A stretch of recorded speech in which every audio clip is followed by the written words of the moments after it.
Alright, magandang gabi po sa inyong lahat mga kababayan, Batang Maynila to.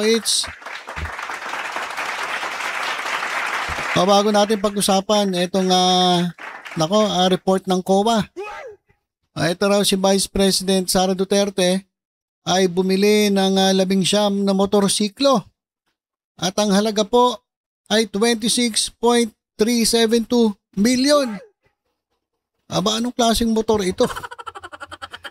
Baka big bike to, mga kababayan. Kasi 19 na motorcycle. Check ko nga, mga kababayan check ko lang ika-calculator ko lang mga kababayan. Calculator natin, magkano yung isang motorsiklo? Ha? Magkano yung isang motorsiklo? 26.372 divided by 19. 1.39 million? Isang motorsiklo? Abay, big time. Ano yan? Ano ba yan? Para saan ba yan? Service ba yan? Anong klaseng mga... Kasi pag milyon, mga kababayan, mga ano na yan, mga BMW, ano pa ba yung magagandang klaseng... Saka big bike yan, ha? Big bike. Tayo, ang motor natin, di ba? Kaya natin, Honda Click lang. Honda Click, Honda... Yung mga mahal na yun, 100,000. Pag binili mo ng cash, hirap na tayo mga kababayan, pero ito grabe naman. 1.38 million ba kada isang motorsiklo? Abay, big time pala itong ating Vice President. Ibang klase. Para saan yan? Bago natin puntahan yung detalye, ito muna, pag-usapan muna natin. Ito pong nako. Dito naman sa lungsod ng Maynila, patong-patong na kaso versus Isko Moreno at Manila officials ang isinampa sa ombudsman. Nako.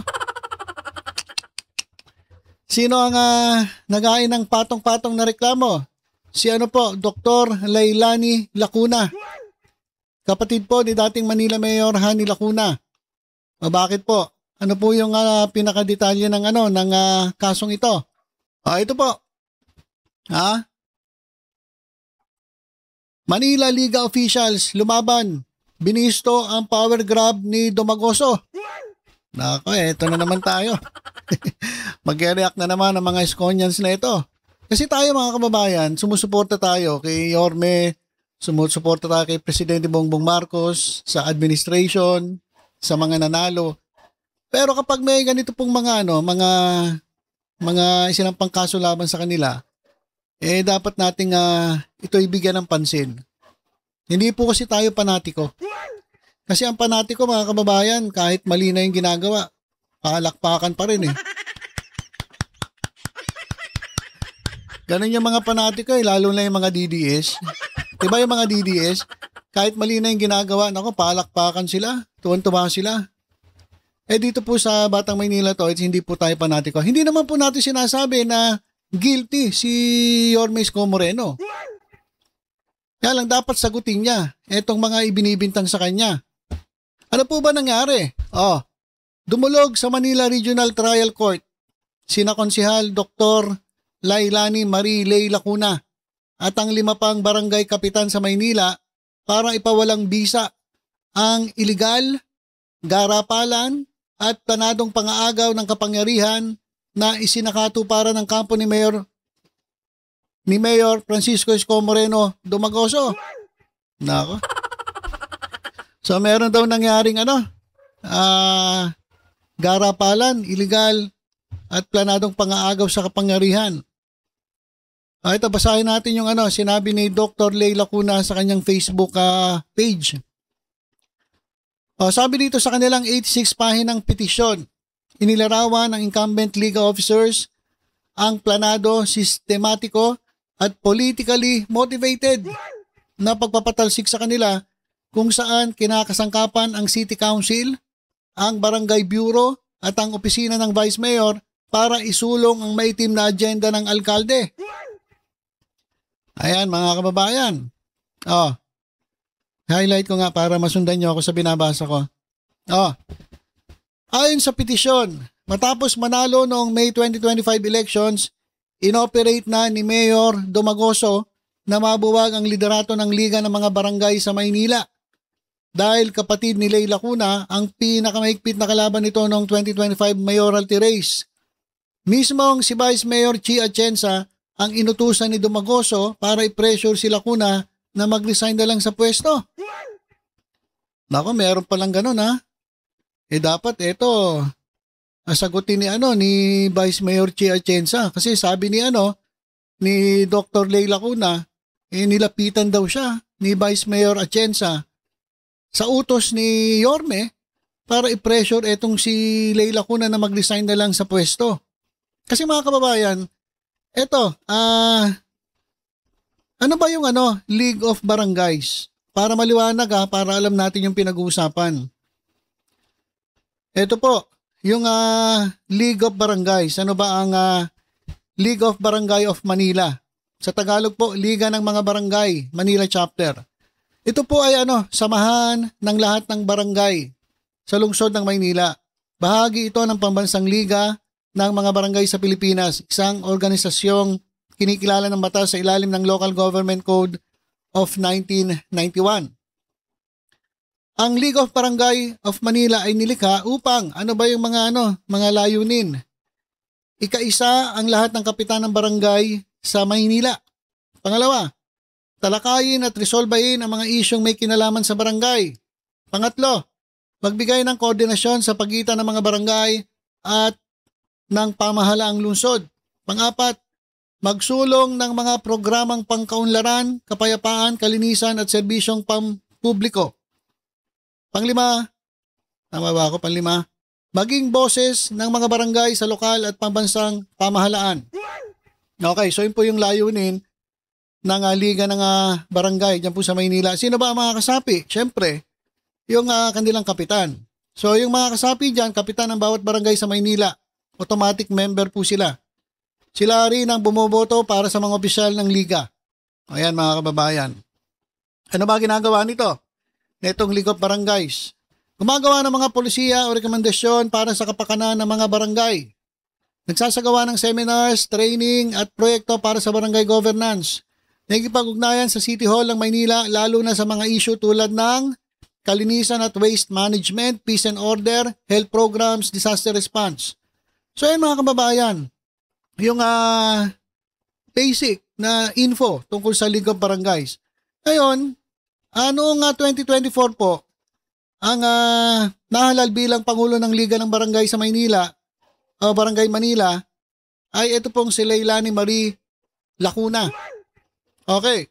So, yung mga iba pang opisyal, noong 2024, January 2024, nung nagkaroon ng halalan, si Sembulan, Nelson T., Board of Directors, si Bong Marsan, Doc Mercado, Ito Ejercito at Ann.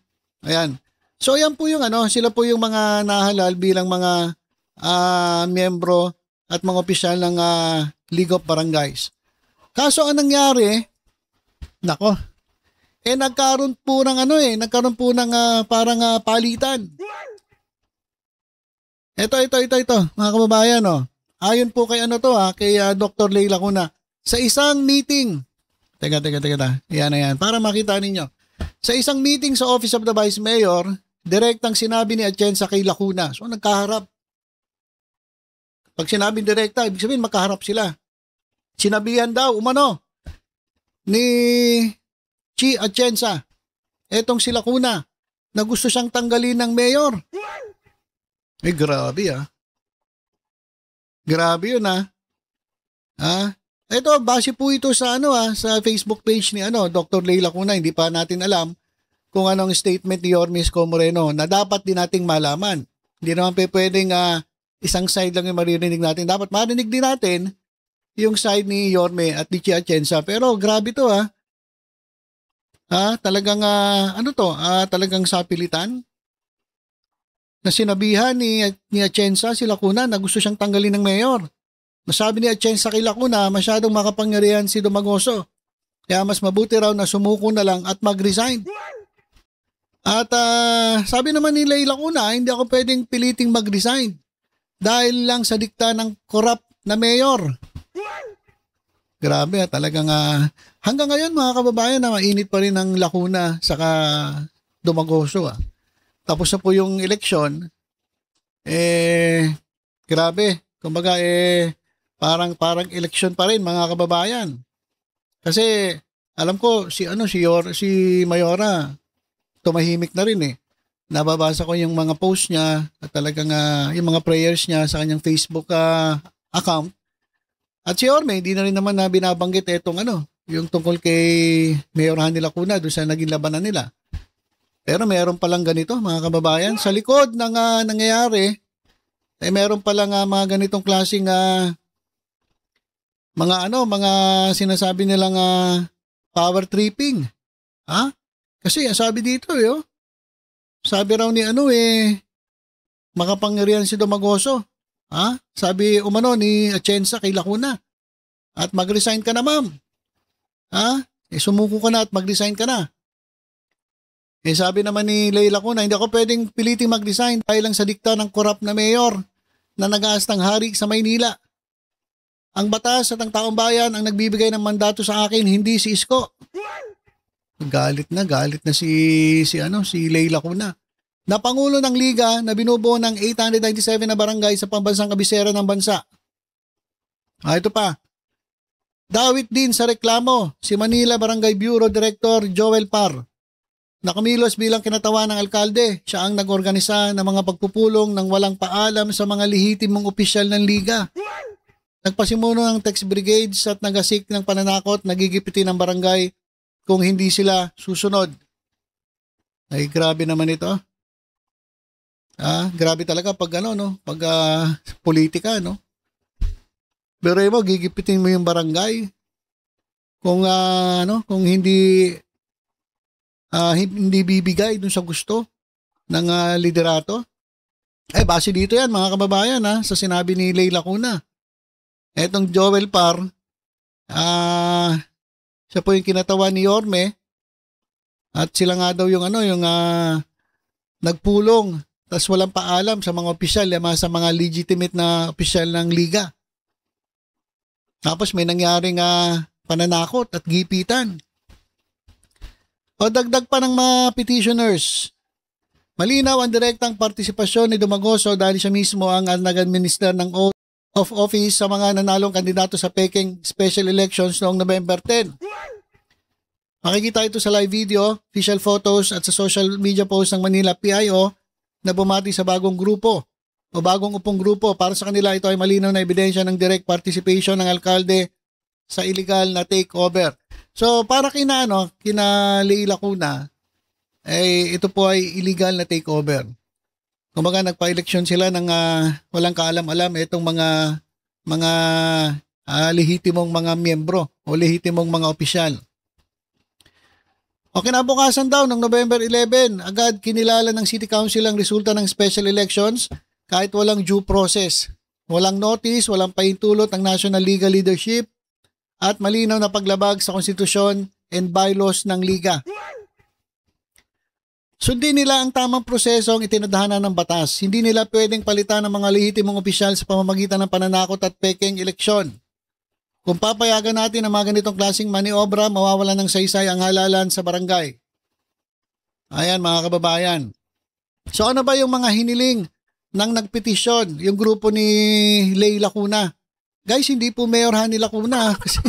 Kasi iba nababasa ko mga comment, galit na galit eh. Yung mga taga-suporta ni Yorme. Kasi nga daw, si Mayor Hanny Lacuna raw magmumpo na raw. Hindi po si Mayor Hanny Lacuna to Hindi po si Hanny Lacuna, kapatid po ni dating Mayor Hanny Lacuna, itong petitioner. Yung mga ilan sa mga tingin-tingin din, wag kayo nakikita nyo lang na buhok puti, kala nyo si Hanny Lacuna na. De parehas lang talaga, ang galing no. Siguro mga style ng mga Lacuna yung puputing buhok no. Mga puti yung buhok nila. O nasa lahi nila. Anyway, ano ba ang petisyon ng petitioner o hiniling ng mga nagpetisyon sa RTC Regional Trial Court? Ano ba? Ito mga kababayan. Taga yan. Ibasura ang City Council Resolution at ang special elections.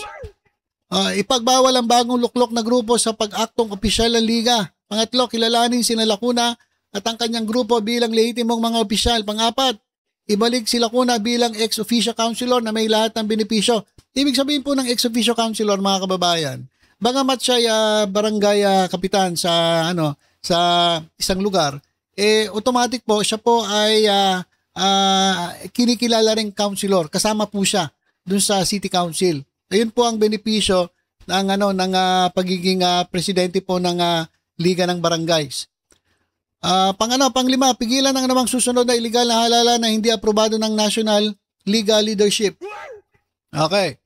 So ayon kay Doktora Leilani Marie Lacuna, ang motibo ni Isko ay political vendetta at ganap na diktatura sa Maynila para makopo ang budget ng mga barangay. Mabigat na mabigat na akusasyon ito Mabigat na akusasyon. Ito naman ay siyempre pag-uusapan sa korte. Hindi naman siguro maglalabas ng ganitong klaseng akusasyon na itong si Dr. Leilani Lacuna kung wala silang ebidensya o resibo. So ito ay kailangan sagutin ni Yorme Isko Moreno at ni Vice Mayor Chia Atienza at yung ilang pang mga nakasuhan. Pagyurak ito sa batas at sa karapatan ng bawat Manileño. Isko, wag mo gawing TV series ang Maynila, hindi ito Game of Thrones. Tunay na buhay ito na makaka-apekto sa may 2 milyong Manileño. Ito po yung mensahe ni Lacuna kay Yorme. Hindi ito laban ng House Lacuna versus House Domagoso. Laban ito ng tama o kontra sa mali. Laban ito ng due process kontra sa mga gaya mong tulonggis na abusado sa kapangyarihan. Grabe naman itong mga salitaan Ayan illegal power grab ni Isko. Sinupalpal ng liga. Ayan po yung issue na naman dyan sa lungsod ng Maynila. Ito naman mga kababayan ay dapat sagutin ni Yorme Isko Moreno at ng mga kasamahan niya. At patunayan na walang illegal na nangyari. So dadaan po ito sa proseso, dadaan po ito sa korte. At alam ko may kaso sa may kaso sa ombudsman ng graft Kaso hindi naman natin na ang detalye na pag-usapan. Tungkol lang ito dun sa Liga pa Barangays. So yung kaso sa ombudsman na graft, corruption ba yon? So wala po dito yan. Hindi natin mapag-usapan ngayon. Pero alam ko merong isinampa po sa ombudsman laban kay Yorme. So ay lahat naman po yan ay dadaan sa proseso. Pag-uusapan po yan, magkakaroon po ng talakayan yan sa korte. At yung mga nagko-comment, yung mga alam ko naman na talagang loves na loves nyo si Yorme, dapat hayaan nyo ang korte ang magdesisyon dito. Hindi para kayo mga nagkakamali pa kayo. Kala nyo si Hani Lacuna.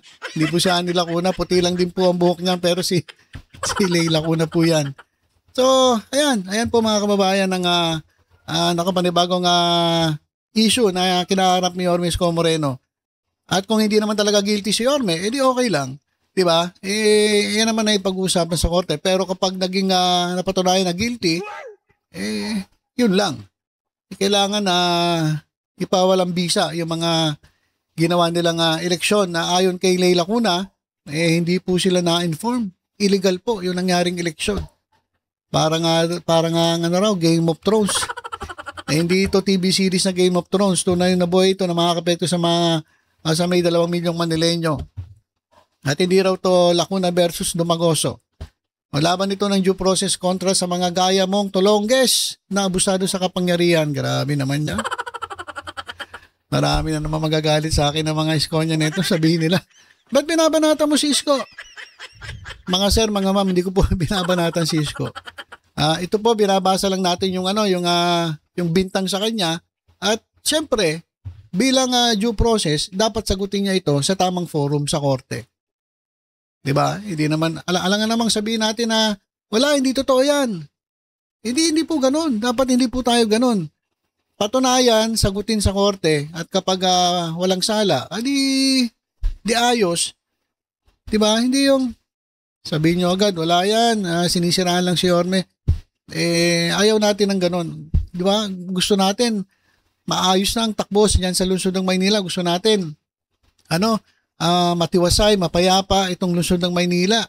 Ginugulo na nga ng mga nag-aarali itong Maynila Tapos, hayaan pa natin na may manggulo. Di ba ayaw naman natin? Kaso, ito kasi ay legal issue na dapat sagutin ng pamunuan ng Lungsod ng Maynila. Huwag mo kayo magagalit sa akin. Kailangan alam niyo po yung nangyayari niyan sa Maynila, di ba? Okay, so abangan po natin kung ano mangyayari dito sa sinasabing illegal power grab misko. Okay, so abangan natin ang development dito sa kasong ito. At ito, punta na tayo dito kay ito si Vice President, bumili ng labinsyam na motorsiklo, 26.37 million ang alaga. Big time naman talaga itong ating Vice President. Paldo! Ayun, paldo. Grabe naman yan. Ano ba yung mga detalye niyan? Ito mga kababayan yung grabe. Ito yung detalye 19 units of motor vehicles, 26 million. 26.3 million pesos. Grabe. BMW. Ano ba yung mga gandang mga motor? Tapos 13 units ng laptop, 3,916,000. Grabe, anong laptop yun? Teka nga, ako naiintriga ako eh. Aba, anong klaseng laptop yan? 3,916 million. Divided by 30 na laptop. Lang nga, 300,000. Isang laptop, 300,000. Anong klaseng anong klase yan? Pang gaming, tapos ano yan, ginto? 301,000. Isang piraso ng laptop. Anak ng weteng yan, Ano pa? CCTV. 7 units ng CCTV. 1.48,148,4245 million. Divided by 7 na CCTV. 212,000 CCTV. Anong CCTV yan? Baka may X-ray vision yan na kahit yung suot nung nakikita mga dumadaan, kitang-kita mo kung ano suot na kulay nung brief nung lalaki. Grabe naman yon. 7 units ng CCTV, tas 8 units ng camera. 1.14 million. So halos ganun din, halos 200,000 din. Grabe naman. Ito, tingnan natin yung Magkano, mga TV. 6 units ng television, 379,378 divided by 6 na units ng television. 63,000. Ay siguro 100 inches. Sabi lang. 63,000 eh. Siguro 100 inches ito. 100 inches. Aircon, 4 na aircon. Magkano yon? 294,000. 294 divided by 4. 73,500 yung aircon. Ano ba yung binili kong aircon? Aba, matindi to. Magandang klase to. 73,000 yung aircon. 2 units of Apple MacBook Air. Ay, meron ako na ito. MacBook Air. 241,688 divided by ilan? 2. 120,000. Alam ko ang Apple MacBook Air 50,000 lang eh. Grabe, mas malaki pa yung tubo dun sa sa presyo mismo ng MacBook Air. Aba, ibang klase. Ito po, air purifier, 179,000.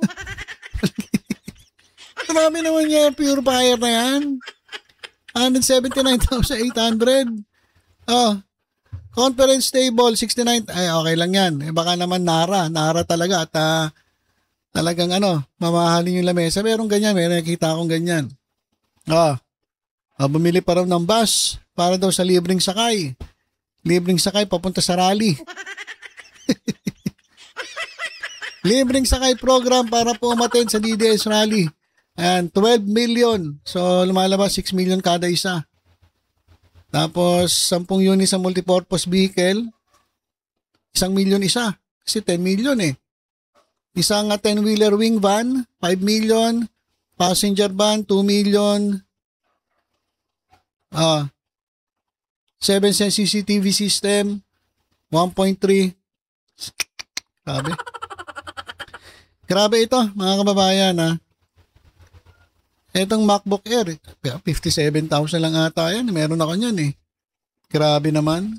Mas malaki pa yung tubo kaysa doon sa presyo. At ito matindi, grabe. 19 units sa motor vehicles. Halos lumalabas 1.4 million kada isa. Yan, BMW, big bike. Baka binili nyo lang yung Honda Click. Di paldong-paldo. Ang Honda Click, 100 lang mahigit pag binili mo ng cash. Pero milyon-milyon ang presyo. Hindi natin alam kung ano yung motor. Ano ba ang motor na binili? BMW? O mga big bike? Lang yan, grabe naman. Grabe ka naman, Vice. Ibang klase naman talaga itong ating Vice Presidente, paldong-paldo. 1.38 339 million halaga ng bawat isang motorsiklo. Binili na opisina ni BP Sara. Hayop. Grabe naman ito. Huwag na tayo magbasa ng comment. Sigurado to. Magagalit na naman ng taong bayan. OBP, overprice. Pala ibig sabihin ng OBP, hindi na Office of the Vice President. OBP, overprice.